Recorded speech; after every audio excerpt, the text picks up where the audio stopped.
লোকজন আমাকে প্রায়ই জিজ্ঞাসা করে আমি কেন সহজ যোগ ধ্যান করব, এর উপকারিতা কি। অসংখ্য উপকারের তালিকা দেওয়ার আগে চলুন প্রথমে বুঝে নিই যে সহজ যোগে আসলে কি ঘটে। আপনার সুপ্ত আধ্যাত্মিক শক্তি, যাকে কুণ্ডলিনী শক্তি বলা হয়, জাগ্রত হয় এবং আপনাকে সেই পরম ঈশ্বরীয় শক্তির সঙ্গে সংযুক্ত করে, যিনি শুধু এই মহাবিশ্বই নয়, অগণিত মহাবিশ্ব সৃষ্টি করেছেন।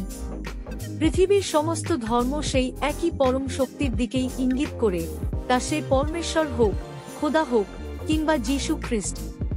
এখন যখন আপনি এই সত্যটি বুঝে গেছেন, তাহলে কি আপনাকে এখনো জানার প্রয়োজন আছে যে ঈশ্বরের সঙ্গে সংযুক্ত হওয়ার কি উপকারিতা? শুধু একবার চিন্তা করুন। সহজ যোগ আজ বহু দেশে সত্যিকারের সাধকদের দ্বারা অনুশীলিত হচ্ছে, কারণ তারা নিজেরাই তাদের অন্তর্নিহিত ঐশ্বরিক শক্তিগুলো আবিষ্কার করেছেন এবং নিজেদের ঈশ্বরের শুদ্ধ মাধ্যম হিসেবে গড়ে তুলতে কাজ করছেন। আপনি কি আপনার প্রকৃত সত্তাকে জাগ্রত করতে প্রস্তুত? তাহলে শিখুন সহজ যোগ। আপনার অন্তর্নিহিত রূপান্তরের যাত্রা আজই শুরু হোক।